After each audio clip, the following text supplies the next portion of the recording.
Hello friends, আজকে আমরা বানিয়ে দেখাবো স্কোয়াশের তরকারি। তো তার জন্য লাগছে স্কোয়াশটাকে আগে স্কোয়াশ আর আলু একটুখানি প্রেশারে একটু ভাপিয়ে নেবেন। চিংড়ি মাছ নুন হলুদ দিয়ে মাখা আছে, পেঁয়াজ কুচি, লঙ্কা, ধনেপাতা, জিরে গুঁড়ো, ধনে গুঁড়ো, হলুদ গুঁড়ো, লঙ্কা গুঁড়ো, নুন, চিনি আর টমেটো আর আদা রসুনের পেস্ট। প্রথমে আমরা চিংড়ি মাছটাকে নুন হলুদ দিয়ে একটু অল্প সামান্য জল দিয়ে চিংড়ি মাছগুলোকে সেদ্ধ করে নেব।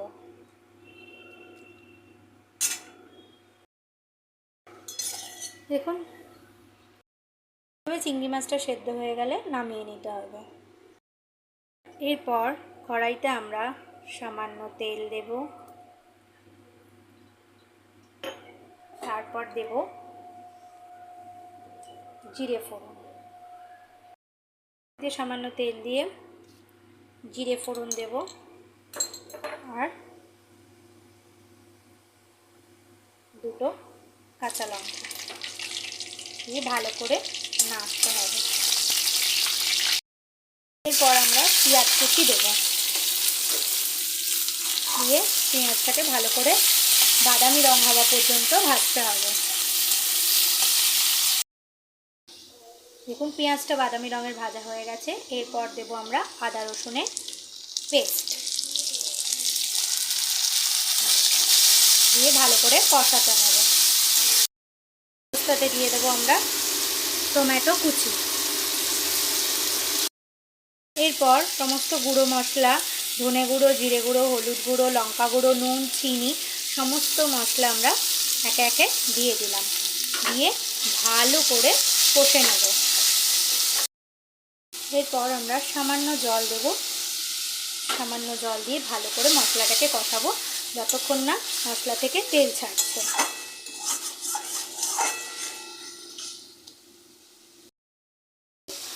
মশলা থেকে তেল ছেড়ে গেছে। এরপর আমরা স্কোয়াশ আর আলুগুলো দিয়ে দেব, দিয়ে ভালো করে আবারও কষবো মশলার সাথে।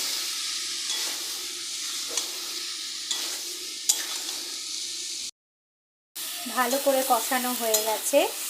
এরপর আমরা জল দিয়ে দেবো, অল্প জল দেবো কারণ এই তরকারিটা একটু মাখা মাখা হবে।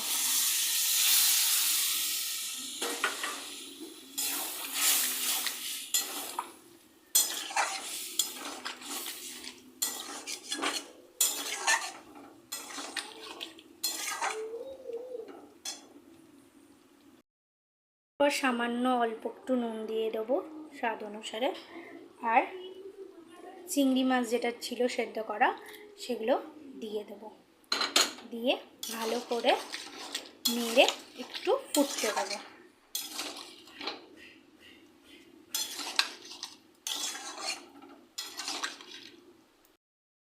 এরপর আমরা একটু সামান্য গরম মশলা আর কুচনো ধনেপাতা দিয়ে দেবো। এরপর সামান্য আমরা একটু অল্প পরিমাণে ঘি দিয়ে দেবো। ব্যাস রেডি আমাদের স্কোয়াশ আলু চিংড়ি মাছ দিয়ে তরকারি। স্কোয়াশ আলু চিংড়ি মাছ দিয়ে তরকারি, এটা গরম ভাতে, রুটি বা পরোটার সাথেও আপনারা খেতে পারেন। এটা খেতে খুব সুন্দর লাগে, অবশ্যই ট্রাই করবেন এইভাবে, আর কেমন লাগলো জানাবেন। আর আমাদের চ্যানেলটিকে সাবস্ক্রাইব আর ফলো করে দেবেন। Thank you.